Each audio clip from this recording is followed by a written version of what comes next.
दोस्तों भोजपुरी इंडस्ट्री एक ऐसी दुनिया है जहां पर हर कोई एक दूसरे से बेहतर दिखना चाहता है। बात चाहे छोटी हीरोइन की हो या बड़ी हीरोइन की हो, सब एक दूसरे के कॉम्पिटिटर ही रहती हैं। और ऐसे में ही कई सारी अभिनेत्रियां हैं जिन्होंने प्लास्टिक सर्जरी कराकर अपना हुलिया ही बदल लिया है। और आज की इस वीडियो में हम आपको भोजपुरी इंडस्ट्री के ऐसी ही कई सारी एक्ट्रेस के बारे में बताने वाले हैं जिन्होंने प्लास्टिक सर्जरी कराकर अपना चेहरा ही बदल लिया है। तो वीडियो में आगे बढ़े उससे पहले वीडियो को लाइक कर ले, चैनल को सब्सक्राइब कर ले। वीडियो देखने के बाद इसे शेयर करना ना भूले। तो चलिए वीडियो की शुरुआत करते हैं और आप सबको बताते हैं, तो वीडियो के साथ अंत तक जरूर बने रहें। और हाँ, अगर आप सभी हमारे चैनल को सब्सक्राइब नहीं किए हैं तो जल्दी से सब्सक्राइब कर ले। तो चलिए वीडियो की शुरुआत करते हैं। तो दोस्तों आप सबको बता दें कि अक्षय सिंह ने भी अपनी नाक का सर्जरी करवाई थी, जिसे हीरो नंबर 1 फिल्म में साफ देखा जा सकता है। इसके लिए इनकी काफ़ी ज़्यादा मजाक भी बनाया गया था क्योंकि इनके लुक में जमीन आसमान का फर्क हो गया था।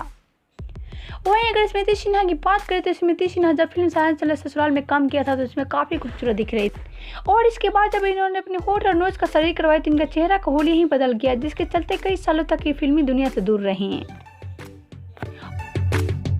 और वहीं भोजपुरी इंडस्ट्री की क्वीन की बात की जाए तो रानी चटर्जी का फेस पहले काफ़ी ज़्यादा चौड़ा था और रानी को भी बिल्कुल पसंद नहीं था, जिसके चलते रानी ने भी अपने फेस का सर्जरी करवा लिया और इसलिए आज इतना खूबसूरत दिखती हैं रानी चटर्जी। तो आप सबको इनकी सर्जरी की जानकारी सुनकर कैसी लगी हमें बताएं नीचे कमेंट बॉक्स में। साथ ही वीडियो अच्छा लगे तो वीडियो को लाइक कर ले, चैनल को सब्सक्राइब कर ले। वीडियो देखने के बाद इसे शेयर करना ना भूलें।